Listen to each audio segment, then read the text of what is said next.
Beautiful day, beautiful service. God has given to us, come to His presence and enjoy the glorious moments our God allows us to have.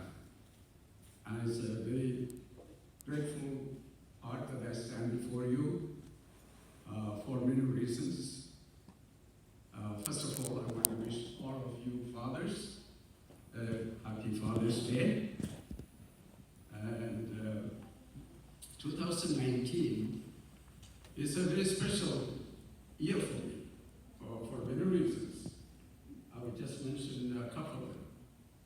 One is, it is in this year, 50 years before this year, about a half a century ago, I set my foot in the city of New York. I came on a student visa.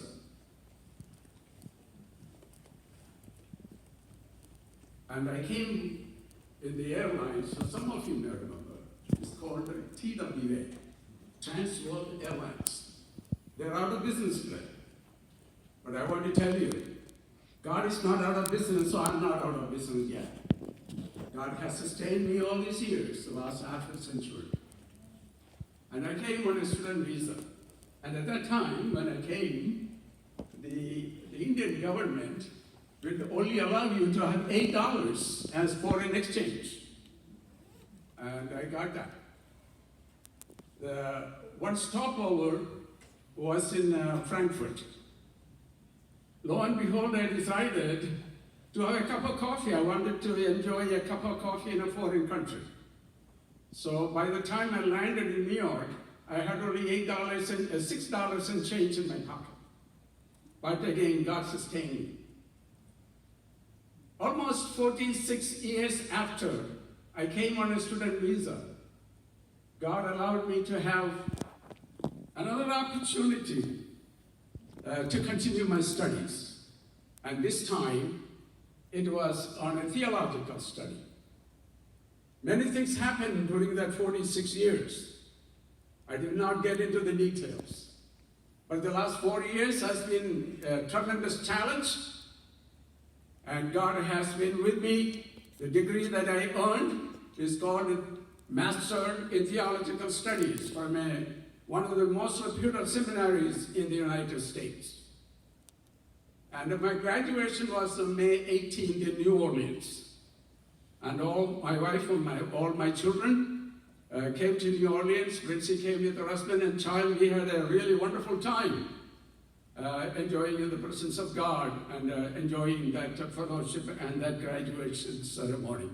The reason I'm standing here before and taking a few minutes, even though my stomach is already grumbling and I'm sure it's yours too, I will not take too much of your time, I hope.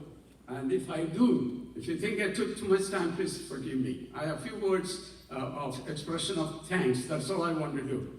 To thank my God who allowed me to continue the studies for the 4 years. It was not an easy task. It was at the time frame that I'm in. Anyway, God allowed me to complete that.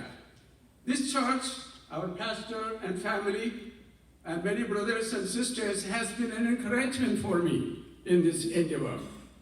And I want to name a few names. If I forget someone's name in this process, please forgive me, it is not intentional.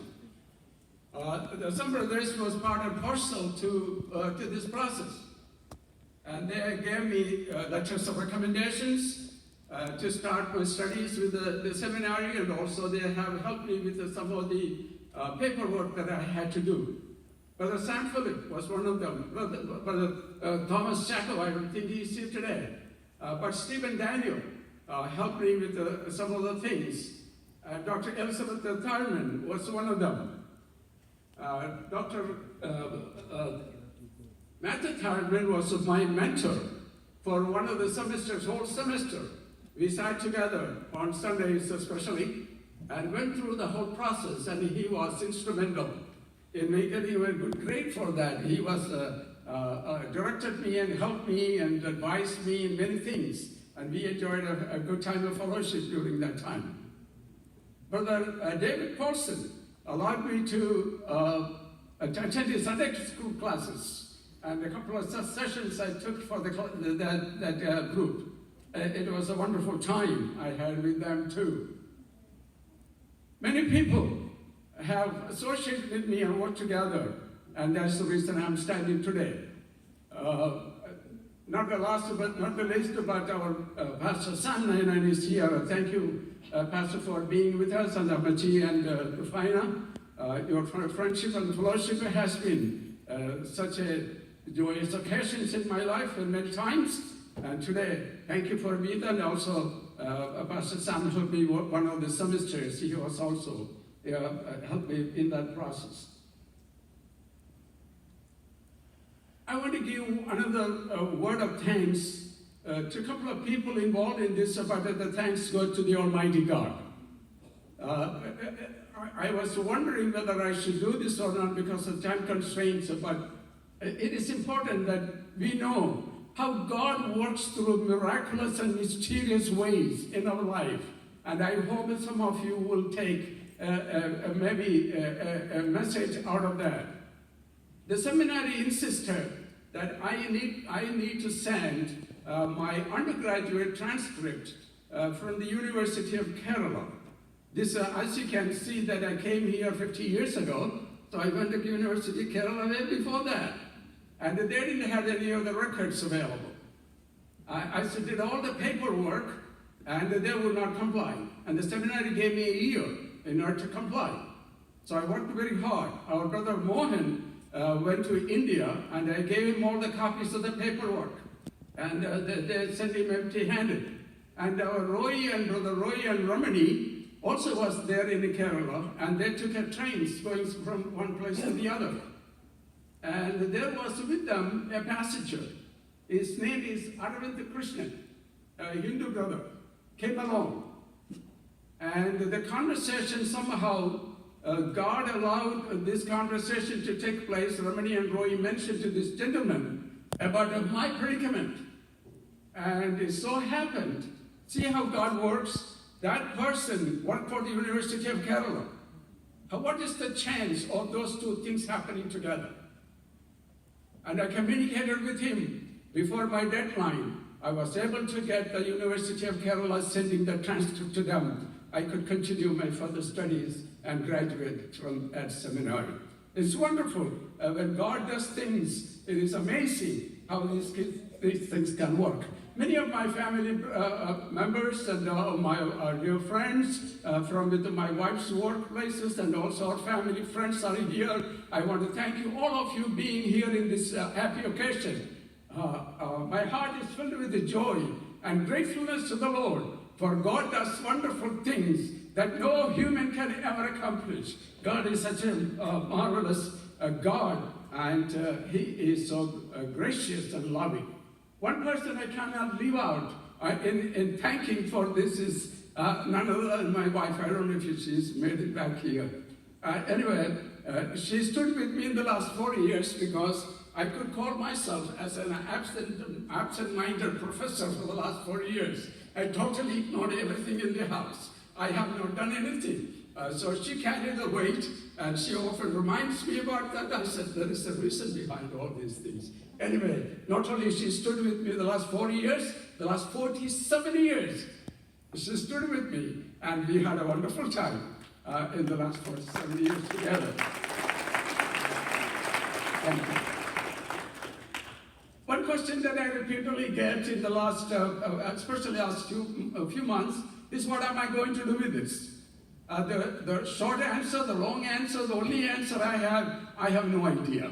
Whatever the Lord leads me, I want to take that path. And I am sure the Lord that has led me all these years, just like the Bible speaks of the many great servants of God said, the Lord that led me all these years, I'm sure will lead me in the right way. And I am committing myself 100% into His hands. And God knows what He does, and He will do the rest the best. As a father and a grandfather standing before you, I have a word of encouragement for our young people especially, also maybe the church in general. This is maybe something that the pastor has touched upon too.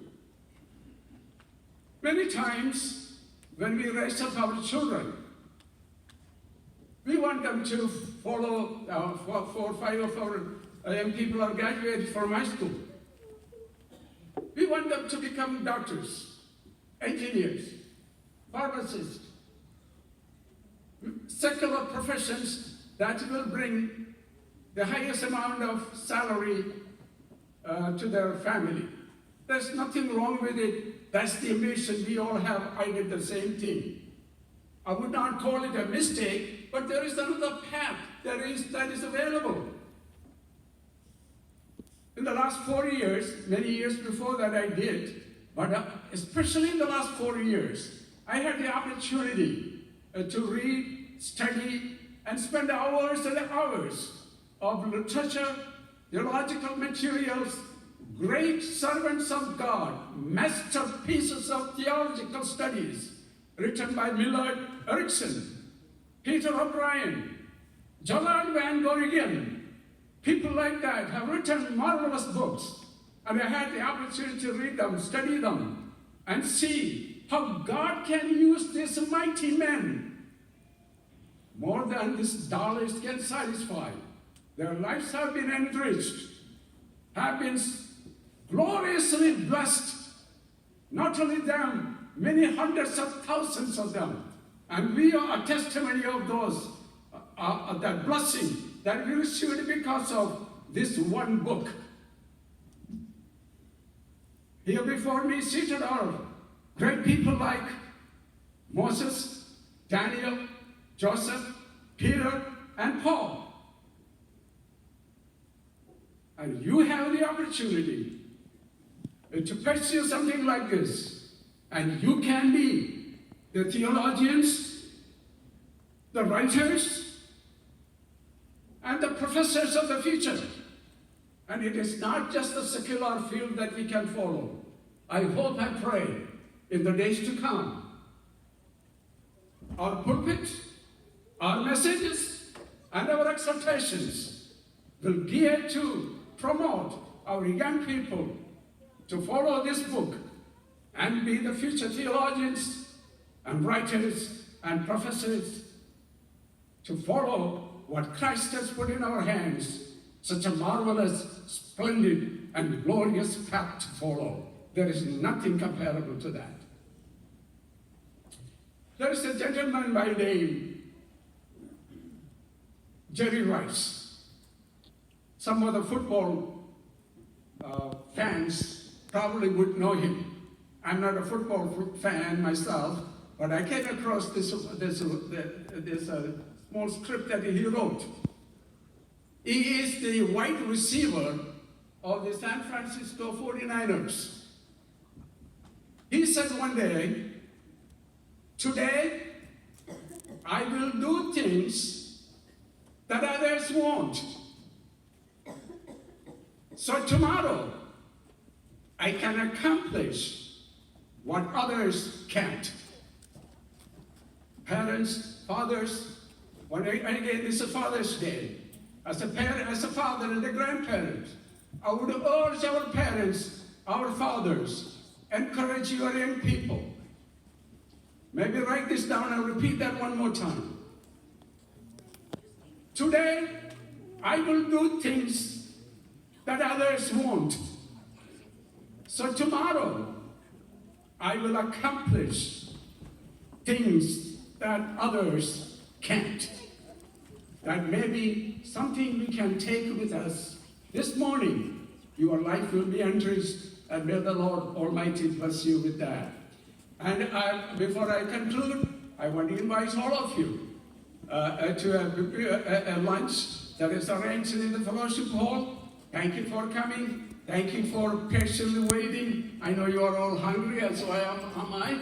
But we will have a fellowship together. It's not the quality of the food that matters. It is the fellowship that God will give us that matters. And so I will invite all of you, brothers, sisters, friends, families, every one of you took the time to be here and patiently listening to me. Please come, join with us, and celebrate with us. God is wonderful, and His mercy endureth for all. God bless you. Thank you so much for this time. Thank you, Pastor.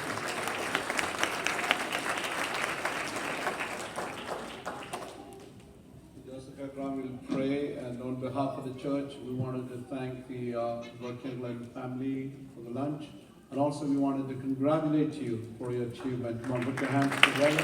Thank you. You're definitely an inspiration to a lot of people, even at this age.